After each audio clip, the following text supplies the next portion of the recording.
bienvenidos, gracias por venir. Veo hartas caras conocidas y de hecho ellos son parte, varios estudiantes de primer año son parte de lo que vamos a exponer hoy. La exposición de hoy entonces tiene mucho implícitamente del programa de idiomas de la Universidad de Talca. Ahí sí. Tengo mucho que agradecer, ya que hay implícitamente mucho aporte del programa de idiomas de la Universidad de Talca. Mucho de lo que voy a presentar entonces ha sido construido en colaboración con quienes enseñamos español, inglés, alemán, francés, con quienes problematizamos frecuentemente sobre el idioma que hablamos. Y también, desde este año, con la colaboración de varios estudiantes de primer año de la carrera de Pedagogía en Castellano, con quienes hemos planificado clases, hemos elaborado juegos, hemos probado algunas actividades y otras, y teniendo mejores resultados, trabajando con adolescentes. Así que esto todo es una síntesis de trabajo colaborativo, ¿sí? A pesar de que es mi nombre el que está ahí.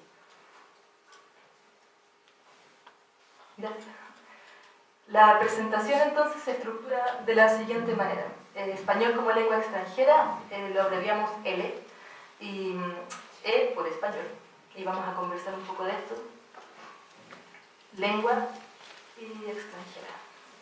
Estas son las áreas que vamos a trabajar en este tiempo de exposición. Lo primero y lo que a mí me problematiza en lo personal tiene que ver con qué lengua enseño. ¿Enseño español? ¿Enseño castellano? Porque sabemos que España es una región amplia que incluye diferentes lenguas y dialectos también. Por lo tanto, para muchos españoles, lo que enseño es castellano, ¿sí? No español. Porque el español también se compone del catalán, también se compone del vasco, también se compone, de lo que aquí está representado.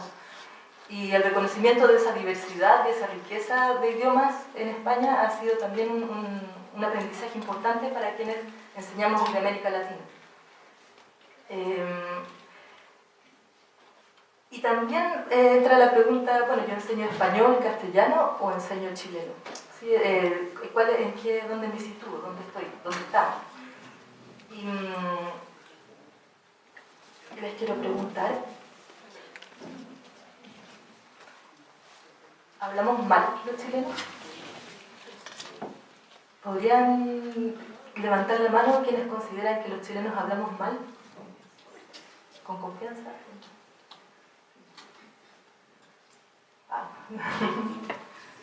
También, sí. ¿Y quién habla entonces bien? ¿Quién habla bien español? ¿Un español de España, de Castilla, habla bien? ¿Un peruano habla bien? ¿Un boliviano habla bien?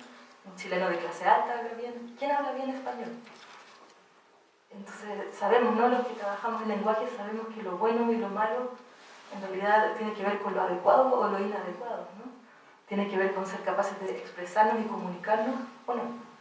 No necesariamente con lo que nos han enseñado o lo que hemos aprendido escolarizadamente, que es lo culto, lo formal, lo elegante. Hay un estudio que realizó la Universidad de Chile y preguntó a 400 santiaguinos si consideraban que los chilenos hablábamos bien o mal español. Y por supuesto la mayoría dijo que mal. ¿Y por qué razón? Por los chilenismos, por nuestras formas de expresarnos. Pero así como existen chilenismos, creo que hay gente de México acá, ¿no? Sí, chilanganismos también existen, ¿no? Y cada zona de México tiene sus propios modismos, ¿no? No es algo exclusivo de nuestra cultura tener chilenismos, ¿no? No somos dueños de eso, es propio de todas las formas de expresión en el lenguaje. Y otra pregunta entonces es, ¿cómo es el español verdadero? Alguna vez en mi experiencia de profesora de español, en Londres justamente, una estudiante me dijo, ¿pero tú me vas a enseñar español de América Latina o español verdadero? Y para mí fue una pregunta ofensiva, ¿no? Fue como lo que yo hablo entonces no es de verdad, cómo me comunico con quienes hablamos. Hay un gran debate en legitimar nuestro idioma, ¿sí? En dejar de ser una colonia, pensar que el español de España es el adecuado. Sucede muchas veces que por querer parecer más formales usamos el vosotros o vuestro o cómo estáis, como formas de representar algo que no somos necesariamente, ¿no? Y ya vamos a volver un poco a eso. Y en la misma línea entonces existen dos instituciones que se dedican a la enseñanza del español como lengua extranjera a nivel internacional. O sea, una institución en realidad, es el Instituto Cervantes, que tiene una página web, cervantes.es. Y lo que ellos enseñan justamente es el español y el español de España y las variantes del español. ¿Sí? Y nosotros somos una variante, ¿sí? Nosotros, México, Perú, Colombia, etc. Y este instituto está presente en todos los países que la lengua materna no es el español, es decir, en Brasil, por ejemplo, en América Latina, y en Europa, en Estados Unidos. Y ellos fomentan la cultura hispana y el idioma español. A quienes se interesen en dedicarse al español como lengua extranjera, es una muy rica fuente de material, de documentos, de investigación, de publicaciones, pero siempre teniendo en consideración que es .es, que todavía no tiene una versión .cl o MX, etc. Y también existe el diploma de español como lengua extranjera. Para postular a cualquier beca al extranjero, para poder estudiar o para poder trabajar en algunos países, nos piden rendir pruebas estandarizadas del idioma. Por ejemplo, el TOEFL en inglés o el IELTS, ¿sí? Y en español, entonces, le piden a los no hispanoparlantes rendir el examen DELE. El examen DELE también está pensado y categorizado desde el español de España. Mientras más avanzado el nivel, más se pide que uno comprenda expresiones como que majo, o me mola, mogollón, o expresiones que son propias del español de Castilla. Entonces, desde América Latina, en Argentina, en Córdoba en particular, se han hecho esfuerzos por reconocer y legitimar el español argentino y uruguayo.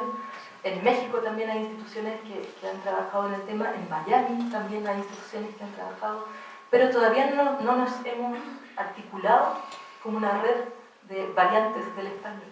¿Sí? Eso todavía está en marcha, en proceso, y hay mucho desafío para quienes quisieran dedicarse a esto. En mi experiencia entonces, esta persona que me preguntó por el español de verdad o el latinoamericano, me pidió que le enseñara a hablar con la pronunciación así. Entonces, que yo dijera gracias y que usara expresiones como esta mañana ha llovido, o expresiones que son propias de otras variantes. Y tuve que hacer un esfuerzo y ya necesitaba trabajar, así que lo hice. Y volví a mi casa hablando así y todos se reían de mí, pero es muy fuerte. Lo mismo sucede con quienes enseñan alemán, con quienes enseñan francés. El francés de Haití tiene otra connotación al francés de París, por ejemplo. Y el portugués de Brasil al de Portugal, o al de la India, el inglés, en fin. Tiene mucho que ver con cómo hemos evolucionado, con la política internacional, etc. En esa misma línea, entonces, viviendo en Londres, me pidieron, yo trabajaba en un restaurante latinoamericano y se me acercaron dos clientes que me pidieron que les enseñara español. ¿Sí? Ellos iban al restaurante latinoamericano porque les interesaba la cultura latinoamericana, porque estaban lejos de estereotipos, estaban lejos de prejuicios. Eran efectivamente súper curiosos e interesados por compartir y conocer y posiblemente viajar a América Latina. Y se llamaban Ross y Carly. Y me pidieron que les hiciera clases y siendo profe de lenguaje y comunicación, dije, bueno, puedo hacerlo. Y trabajé e hice justamente lo que hoy sé que no hay que hacer. Me enfoqué en la gramática, en que era muy importante distinguir entre imperfecto de subjuntivo y pluscuamperfecto de subjuntivo, que era relevante el decir soy vivo o estoy vivo. ¿Sí? Me enfoqué mucho en eso, en la gramática. Y poco a poco fui aprendiendo que en realidad la función principal es comunicarse, ¿sí? Es darse a entender, es lograr romper esta barrera que te impide hablar con otro. ¿Y por dónde empezar entonces? ¿Qué enseñar? Muchos pensamos que lo primero es hola, me llamo, soy, vengo, etc. Y desde la intuición no estamos tan lejos de lo que se ha asumido como una norma estándar de las lenguas. La Unión Europea, en su Consejo de Estudios Lingüísticos, estableció un marco común de referencia para la enseñanza de las lenguas. Este marco común entonces es común a quien enseña inglés, a quien enseña francés, alemán, portugués, chino, árabe, el idioma que sea, parte desde el mismo marco común. Y este marco distingue distintos niveles, nivel A, B y C, y según eso A1, A1.1, A1.1.2, etc. Y cada uno de estas subdivisiones, el usuario básico, por ejemplo, se establece cierta cantidad de horas cronológicas en las que yo necesito estudiar el idioma para llegar a ser competente, etc. Entonces, si es que yo quiero enseñar español, tengo un marco por el cual guiarme. ¿Sí? Este marco incluso me dice los contenidos, me dice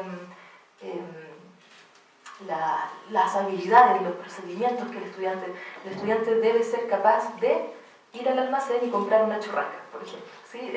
La versión nuestra, pero debe ser capaz de comprender un comercial publicitario. El estudiante debe ser capaz de defender su punto de vista, o debe ser capaz de valorar una cultura diferente a la propia. Y así va aumentando el nivel de complejidad en relación al aprendizaje de las lenguas y la enseñanza de las lenguas. También asocia cómo evaluar y cómo interactuar en comunidades en las que conviven distintas culturas. Entonces es un marco de referencia sumamente importante y significativo para quienes enseñamos idiomas, sobre todo porque así hablamos en el mismo idioma, en la misma lengua, profesores que hacemos español en Chile, que hacemos español en España, en Japón, en Corea. Todos hablamos, el nivel A1 es el mismo nivel A1 en todo el mundo, y el C1, etc. Por ejemplo, para la beca a Chile, para estudiar en el extranjero, piden un nivel B1 del idioma. ¿Sí? Es decir, usuario intermedio en el nivel umbral. La beca a Chile depende de la universidad, perdón. En la Universidad de Londres piden B1.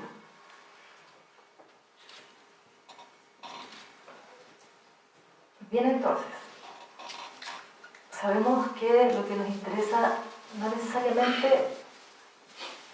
lo siento, olvidé antes. El marco común europeo entonces nos entrega herramientas que nos permiten diseñar métodos de estudio, es decir, textos que van orientados hacia los objetivos de cada nivel, que tienen unidades de trabajo, sugerencias de actividades, y como ven en los libros entonces dice claramente a qué nivel del marco común está enfocado ese método en particular. Y también tenemos una versión chilena que se sitúa desde estos mismos niveles entonces de trabajo y aprendizaje. Tengo que devolver los libros después.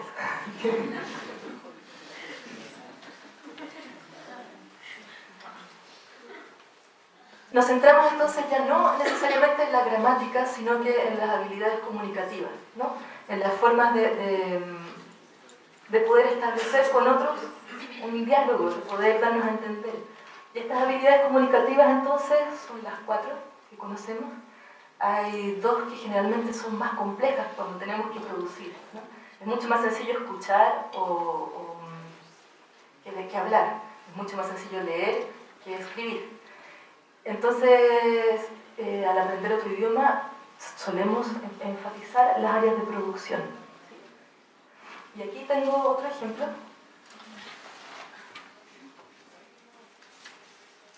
Son 2 portafolios de producción escrita, es decir, de un taller de escritura en el que los estudiantes tenían que redactar cartas para pedir trabajo, redactar su currículum, imaginarse que venían del diario El Centro y los entrevistaban, entonces escribir una columna de opinión, en fin, en el área de escribir. Y la diferencia entonces entre un enfoque tradicional o escolarizado de la enseñanza de español como lengua extranjera y un enfoque actualizado o comunicativo radica en, por ejemplo, cómo trabajamos el imperativo, el dar instrucciones, el dar órdenes. tenemos muchas posibilidades. Una es decir, se dice sal y no sale, se dice pon y no pone, etc. Normativamente, o rellenar espacios, ¿no? El perro entró a la casa y la mujer le dijo, y el estudiante tiene que decir sal. Y existe esa forma, o también existen otras posibilidades, por ejemplo, hacer un taller de cocina con los estudiantes, de cocina chilena. Ellos vayan y averigüen con algún chileno alguna receta, una receta adecuada a lo que a ellos les interesa, ¿no? Si es vegano, vegetariano, carnívoro, lo que sea, y averigüen, por ejemplo, cómo se hace el charquicán. Y en una clase nos enseña a los demás a hacer charquicán. Y comemos charquicán. Y así él nos dice, primero corta las papas, después hierve el agua, después, en fin, todo el proceso de dar instrucciones, pero de una manera mucho más rica y significativa, ¿no? Y además a la vez aprendiendo de otra cultura, de lo que se come, de por qué en cierta temporada una cosa u otra, cuál es la diferencia entre un pichintún, una pizca, una cuchara sopera, una cucharadita de té, en fin, algo mucho más significativo para quien está aprendiendo. Entonces el ejemplo de la mujer le dice al perro sal queda obsoleto hoy, porque la función entonces es enseñar el idioma en contextos reales de aprendizaje. Por ejemplo también, aquí tenemos, este material lo estamos trabajando ahora con los estudiantes de español aquí en la universidad. Es una noticia del diario El Mostrador sobre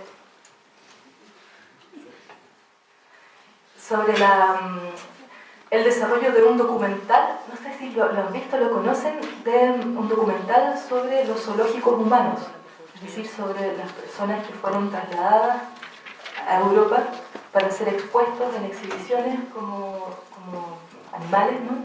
Salvajes en distintos países de Europa. Y los documentalistas que estaban trabajando en esto encontraron restos yamanes en un museo y los restituyeron, los trajeron de regreso. Y así pudieron realizar el último funeral fueguino de este pueblo que ya está extinto. Entonces, culturalmente, es sumamente interesante esta noticia, ¿no? Yo considero es algo relevante. Y la leemos, la trabajamos, vemos qué consecuencias ha tenido la exploración, qué consecuencias ha traído la antropología, etc. Y luego desmenuzamos esto y vemos que aquí hay dos historias. Está la historia del documental por una parte, está la historia de los pueblos indígenas por otra, y con los estudiantes vamos tratando de hacer una línea de tiempo en la que digamos, bueno, qué sucedió primero, qué sucedió después, y de esa forma estudiamos los pretéritos en español. Entonces es una forma mucho más integrada a lo que nos sucede día a día. No es una forma abstracta de que hay un pretérito indefinido, perfecto, perfecto, etc., sino que es concreta, ¿sí? Y sobre todo con materiales auténticos reales. Entonces, para quienes decidan enseñar español o también enseñando castellano, YouTube es un excelente aliado, ¿no? Los comerciales de televisión, la famosa gringa loca, no sé si la han visto por ahí, la música, ¿sí? El hip hop que se escucha tanto, por analizar las letras del hip hop, el reggaetón y sus letras, y las conversaciones cotidianas también. ¿Sí? Todo esto nos sirve para usar como material, no necesariamente textos que te dicen cómo se habla en España, sino que material auténtico y real, material del día a día cotidiano. Una metodología entonces es el aprendizaje basado en tareas, por ejemplo, los estudiantes desarrollan proyectos. Un ejemplo muy bueno, que es de aquí, de la universidad, es este diccionario, ¿no? El diccionario, ¿lo conocen? ¿No? ¿Sí? ¿Ustedes lo hicieron? Yo lo uso muchísimo en clases, muchas gracias, me sirve mucho. Es, por ejemplo, pedirle a los estudiantes que elaboren un diccionario de chilenismos para los próximos estudiantes que vengan de intercambio. Entonces ellos les explican amablemente qué significa una serie de palabras que son indispensables al llegar a Chile, desde el cachai en adelante. Y eso requiere, ojo, que no es un mal español, o no es hablar mal, ¿cierto? Sino que hay momentos en los que usamos cachai y hay momentos que no, el tema es saber cuándo, ¿sí? Cuando distinguir uno de otro. Bueno, en fin, está B-Learning también, que es una mezcla de aprendizaje presencial con aprendizaje en línea. Está muy en boga también el aprendizaje e-learning, que el profesor sale del escenario y el estudiante se relaciona con el computador, y ahí bueno, hay diferentes versiones, perspectivas críticas al respecto. Y está la metodología, bueno, dentro de muchas otras, está la metodología que nosotros hemos adoptado como propia, que es la que se relaciona con el aprendizaje intercultural. ¿Sí? Quiere decir usar la cultura como excusa para aprender el idioma, o al revés, usar el idioma como excusa para participar de una cultura diferente a la propia. ¿Sí? Vamos a ver. Y ahora entonces les voy a contar un poco como el enfoque que hemos tenido, que hemos ido desarrollando. Esto, por supuesto, no es algo exclusivo de mi propiedad, sino que es algo extendido y que se aplica en diferentes escuelas. Hay algunas escuelas, por ejemplo, la Universidad de Concepción, que tiene un excelente equipo de español como lengua extranjera, y su enfoque está en el aprendizaje en línea, ¿sí? en desarrollar trabajos y tareas para que los estudiantes en su tiempo de estudio autónomo, puedan trabajar con material en línea. Hay otras escuelas que son más gramaticales y que consideran que es fundamental estudiar primero las reglas del juego, la norma gramatical, y luego empezar a interactuar. Y hay otras escuelas que consideramos que el aprendizaje intercultural es lo que más nos acomoda, lo que nos parece más significativo, lo que nos parece un aporte en esto de ser agentes de cambio y sujetos críticos de lo que estamos enseñando. Y vamos a ver por qué.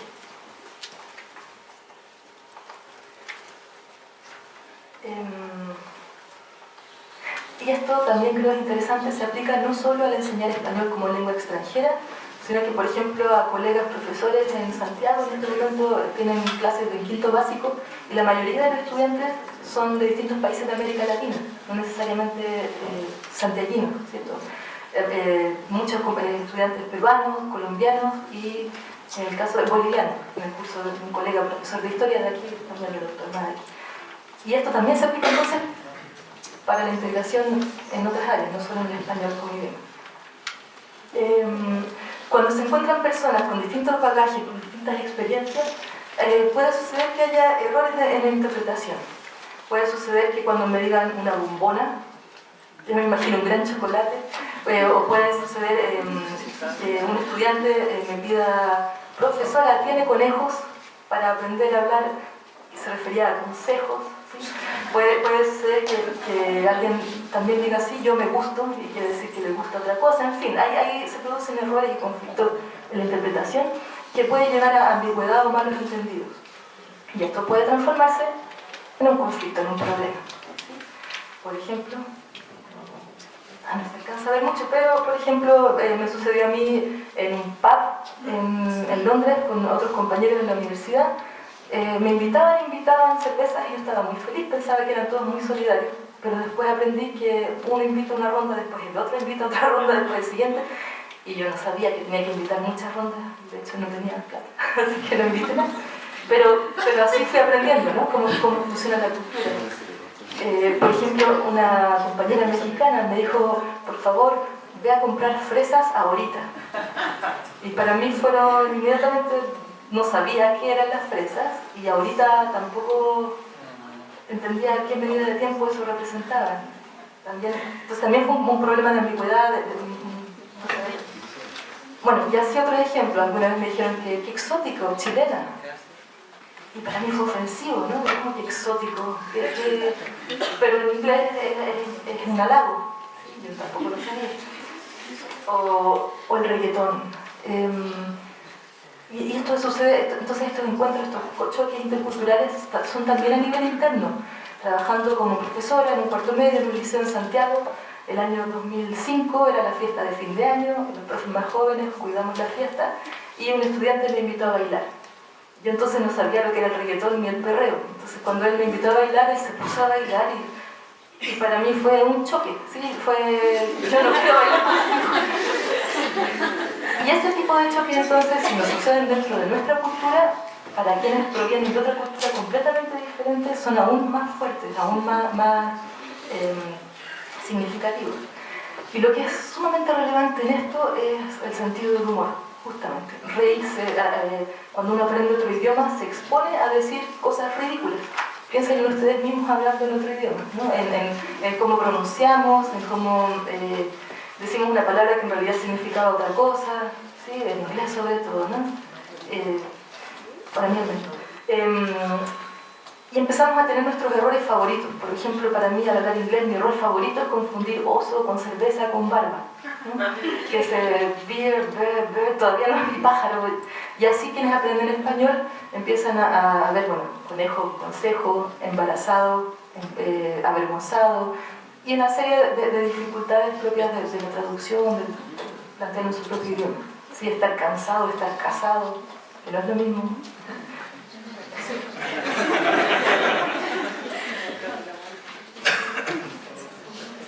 Y hay zonas que son de fricción, zonas que el marco común europeo, y especialmente cuando habla de la competencia intercultural, de desarrollar habilidades interculturales, de aprender de las culturas, de aprender y disfrutar de la diferencia intercultural, establece que hay áreas comunes de fricción entre culturas. ¿Sí? Y en eso somos cuidadosos cuando enseñamos español como lengua extranjera. Por ejemplo, en los roles de género. Para mis estudiantes provenientes de Europa, muchas veces es sumamente ofensivo y violento ir por la calle y que les digan algo sobre su aspecto físico. ¿Sí? Para la mayoría de nosotros los chilenos es algo normal, algo que se hace a diario habitual, ¿no? Sobre todo si tienes el pelo de un color diferente o si eres más alto que la norma o lo que sea. O algunos preceptos religiosos, me pasó enseñando también español a personas de otras religiones, sin querer asumir que para todos era absurda ciertas cosas y en realidad para ellas eran muy fundamentales en su religión, o la influencia de prejuicios y estereotipos. Y de ahí podemos sacar muchísimo de internet y de YouTube para trabajarlo en clases. Y este tipo de zonas conflictivas son sumamente ricas como material para aprender, porque están presentes en el día a día la experiencia de ser extranjero en otro lugar, en otro país, en otra lengua, en otro idioma. Muchas veces entonces el desconocimiento de las pautas culturales influye enormemente en que se mantengan los prejuicios y los estereotipos. Por ejemplo, alguna vez me preguntaron a mí, inocentemente me preguntaron, ¿hay bandas de rock en Chile? Detrás de esa pregunta había una serie de implícitos y de prejuicios en relación a lo que es o no un país desarrollado, ¿sí? Si que hay electricidad, o si que escuchamos música tribal, o escuchamos, bueno, en fin, ese desconocimiento entonces nos posibilita una tremenda riqueza en la enseñanza. Aquí les voy a mostrar, hay muchos ejemplos para que los vean y los disfruten de estudiantes, gracias, muchas gracias, de estudiantes extranjeros explicando en español refranes propios de su cultura.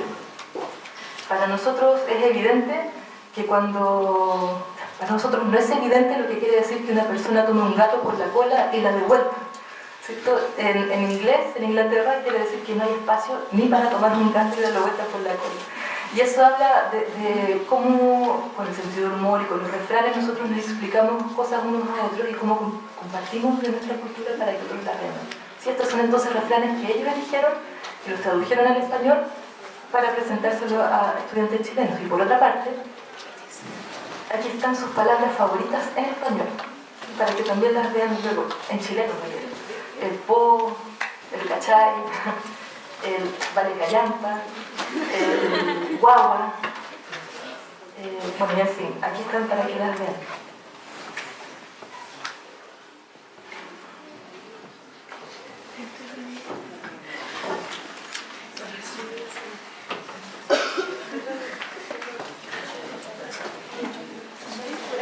Entonces, una expresión cultural nueva tiene la posibilidad de que yo piense en mi propia cultura. Y tengo dos alternativas: o sentirme profundamente agredido, o pensar, reflexionar, ¿por qué yo cargo de simbolismo? ¿Por qué cargo de cierto significado a algunas expresiones, a algunas palabras? Y cómo, en mi caso, yo he aprendido mucho de Chile enseñando español a extranjeros. Me he dado cuenta que soy mucho más chilena de lo que yo pensaba, o que llevo conmigo la herencia cultural, llevo conmigo en mi lenguaje, en nuestra forma de expresarnos, lo que representa para nosotros lo relevante, lo no. Y hay una teoría, una analogía que habla del iceberg, que me imagino muchos la conocen, que cuando hablamos de estudios interculturales, hablamos de aquello que es evidente, lo que se ve, las diferentes formas de vestirse, por ejemplo. Si estoy si es que tengo una cruz colgando, significará que pertenezco o participo de cierta religión. Si es que tengo una serie de piercing en algunas partes de mi cuerpo querrá decir que me gusta alguna música, no sé, son cosas visibles.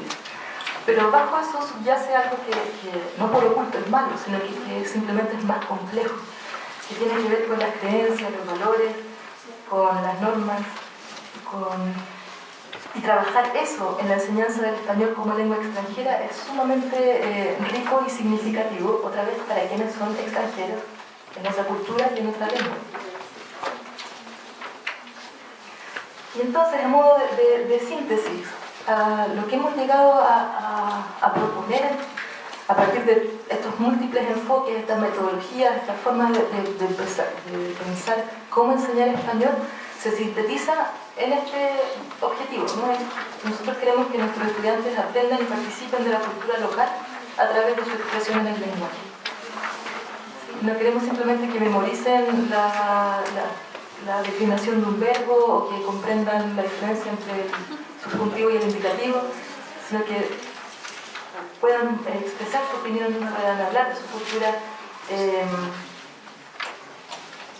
aprender a disfrutar la curiosidad, la empatía, la flexibilidad para entender que hay normas que no son universales, aprovechar el contexto, hablar lo más posible con nativos, en fin, y en esta misma línea. Entonces, por ejemplo, desarrollamos actividades como las siguientes, que son parte del curso de español. ¿Sí? Aprender a bailar cueca, hablar cachora, aprender el lanzamiento de libros sobre el mapudungún, con traducción español mapudungún. Entonces, aprender español se transforma en participar de una cultura diferente a la mía, ¿sí? En pensar qué es lo importante para mí culturalmente y hacia dónde me gustaría dirigirme. Por supuesto, hay muchísima más información, hay mucha referencia, insisto en esto, ¿no? Todo lo que he dicho proviene en buena parte del marco común europeo de referencia, en buena parte de la experiencia trabajando con otros idiomas y sobre todo, especialmente, de la experiencia de haber sido extranjera, ¿sí? De haber sentido la necesidad imperiosa de comunicarme, pero no saber cómo hacerlo. La empatía yo sé que tengo algo que decir que no es tan tonto, que igual es relevante, pero no sé cómo se dice. Y desde ahí entonces hemos construido este programa, este proyecto. Y lo que queda para adelante como futuros profesores de español como lengua extranjera es articular redes, es armar trabajo con otras universidades, con otras universidades latinoamericanas, es descentralizar el español, las variables del español ya no sean variables, sino que sean español también, en construir manuales de español que sean interactivos, culturales, significativos. Hay muchísimo por hacer, el campo está muy abierto. Y otra vez, no tiene necesariamente relación con ser un estudioso de la gramática exclusivamente, sino que tiene que ver con el contexto, con la situación, con el habla viva. Así que yo los invito a buscar información, a los del primer año a participar en el taller, porque aprendemos mucho y a pensar en nuestro idioma como una expresión cultural. Muchas gracias.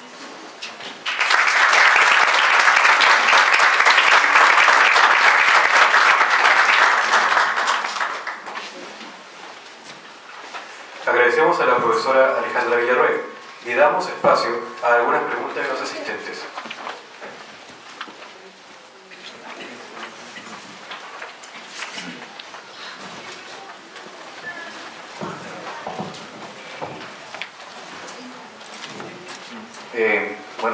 Buenos días o buenas tardes, no sé.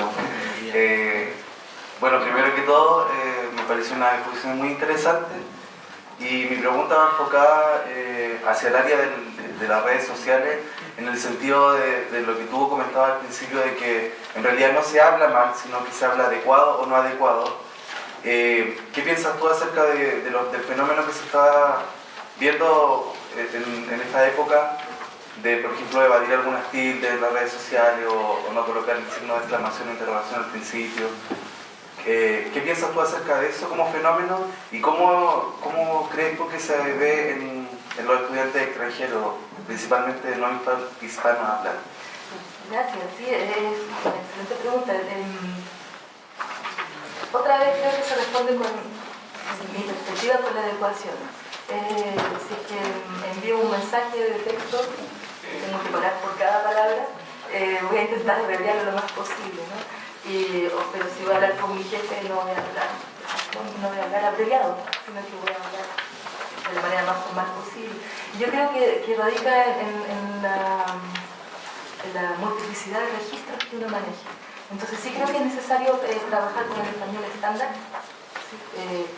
Sin embargo, también conocer y disfrutar cómo ese estándar se representa en distintos lugares, en distintos áreas.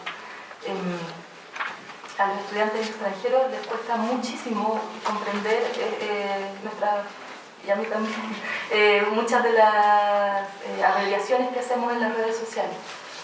Así como a mí me costó muchísimo entender en inglés que el 4 significaba for, y etc. For igual que la preposición. Y creo que lograr ese nivel de manejo requiere de mucho tiempo o de ser nativo.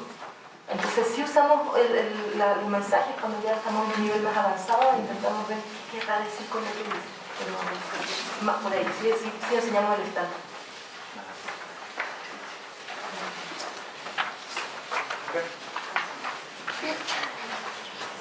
Muchas gracias, Alejandra.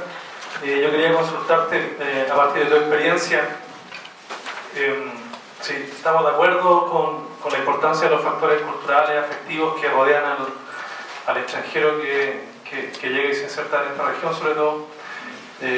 Con lo que tú ya has vivido y aprendido con ellos, ¿cuáles son aquellas conductas o bienvenidas, entre comillas, que el chileno hace al extranjero y que a él lo van coartando de su inserción o de su aprendizaje del chileno? Gracias, de esto no estaba preparado, pero justamente aquí hicimos un trabajo de reflexión sobre eso mismo con el grupo intermedio. Y trabajando el uso del subjuntivo, llegamos a qué era aquello que les gustaba de Chile y de la cultura chilena después de ellos llegaron en agosto.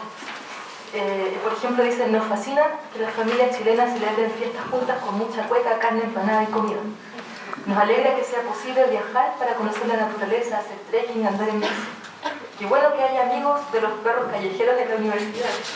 Me parece interesante que los chilenos tengan raíces en los pueblos originarios.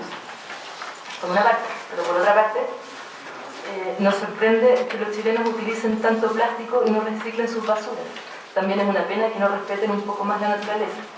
A nosotros nos preocupa que la educación no sea gratuita, que a los estudiantes no les importe la política y aún no haya algunas carreras en la universidad. A nosotros no nos gusta que en la calle no se pueda beber alcohol y que la comida esté casi siempre expuesta, y tampoco nos gusta que haya tantos perros que vivan en la calle. Es decir, en este ejercicio de aplicar normas del subjuntivo pudimos hacer justamente esa reflexión de qué ven ellos de la cultura chilena andina.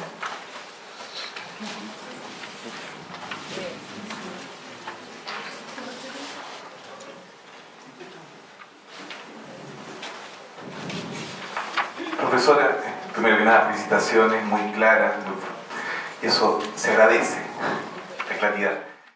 ¿Qué dificultad fundamental, soy director de un colegio, qué dificultad fundamental encuentra usted en estos procesos de insertarse con legitimidad en un mundo globalizado a partir de la lengua? Es una pregunta muy compleja. Pero pienso que una de las dificultades está en ver lo diferente como peligroso, ¿no? En considerar que lo que es diferente a mí es un problema. Y en términos generales, no solo en idiomas. ¿Sí? Es sentirse amenazado por aquello que me desafía a pensar de otra manera. Entonces creo que el problema somos nosotros mismos y nuestra idiosincrasia un poco conservadora en relación a los otros, a los demás, a las otras personas, independiente del idioma que hablen, de la religión que tengan, en realidad. Y eso lo vemos en muchos chilenos que nos gusta reírnos de cómo el gringo pronuncia Pearl. Nos gusta ir a ver que lo diga otra vez y lo hacemos decir. Y es chistoso, pero después vemos que en realidad es un reconocimiento de la diferencia en lugar de buscar aquello que nos unifica, que nos hace. Gracias.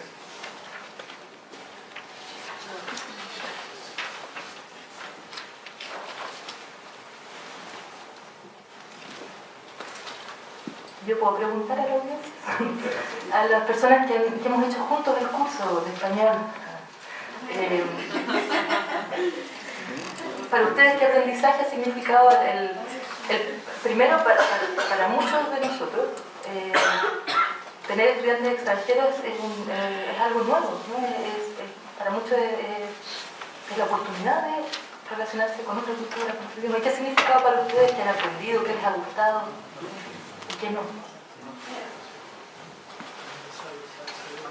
Sí. Bueno, para mí por lo menos creo que fue un desafío.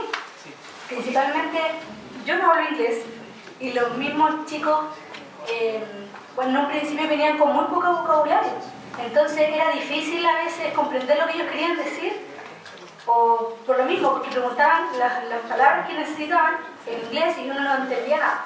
Entonces, el hacerlos hablar, lo encontré súper difícil, el poder entenderles, el también buscar nosotros frases simples, porque había cosas que eran como súper cotidianas para nosotros, pero para ellos no. Por ejemplo, ese día que nos preguntaron qué significa caber, ¿cómo le explicas qué significa caber cuando nosotros lo tenemos tan arraigado y que ni siquiera podemos muy rápidamente saber lo que significa?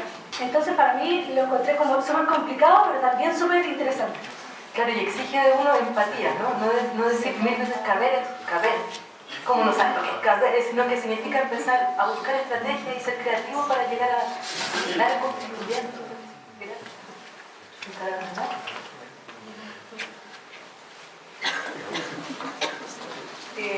Yo creo que igual fue difícil, igual como dice Ceci, tratar de entender lo que los chiquillos estaban tratando de decirnos, o tratar de decirle hablen español, porque entre ellos se ponían a hablar francés, alemán, inglés, y uno quedaba mirando como, ¿qué están diciendo?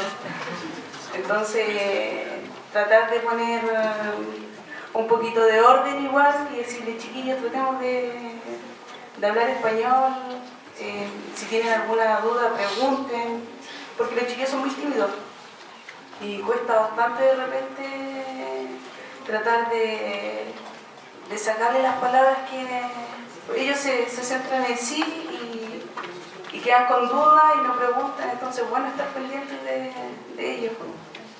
Sí. Y justamente la timidez tiene que ver con no conocer el idioma. Quizás en su propio idioma son sumamente extrovertidos, pero es la limitación que te da el estar en un contexto nuevo.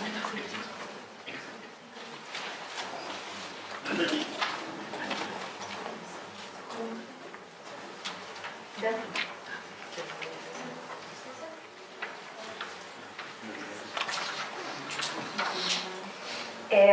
Sí, desde mi experiencia, con respecto a las semanas que estuve, creo que fue tutoría, se puede decir que sí, fue una experiencia bastante agradable, sobre todo porque desde lo personal uno puede conocer otras culturas, puede conocer la forma, la idiosincrasia que son cada uno de los chicos, que tiene cada uno de los chicos de los diferentes países. Desde ahí uno también aprende mucho. Ya conocer otras culturas, saber cómo son en otros países, eso es bastante gratificante. También fue bastante fascinante esto también, como somos alumnos de primer año, saber cómo impartir una clase, porque de cierta manera nosotros igual teníamos que ser una especie de profesor que enseña gramática, que enseña a hablar español, así que desde todo punto de vista fue bastante... creo que fue bastante bueno para nuestro aprendizaje personal. Poder enseñarle a los chicos también con su colaboración, aprendimos mucho, aprendimos más gramática también. reflexionamos mucho. De hecho, quiero destacar el hecho de que las clases que tuvimos con usted fueron muy dinámicas, ¿ya? Algo que en un colegio común, de una escuela tradicional, no se da. Esto de poder interactuar más con los chicos, de poder incluir juegos, de que no es la típica clase donde los chicos tenían que sentarse a escuchar una clase de gramática toda rígida, toda cuadrada, sino más bien relacionarnos con ellos fue bastante motivador y hacía de que las horas se pasaran volando. O sea, uno ni siquiera sentía de que de que empezaba la clase 10 para las 5 de la tarde y que ya eran las 7, 7 un cuarto y había que irnos. Realmente eso hacía de que obviamente los chicos quisieran volver y uno también. Así que eso. Y eso se aplica a ser profe en todas las áreas, ¿no? No solo en español como lengua extranjera, sino a ser profesor en general, ser creativo, ser dinámico.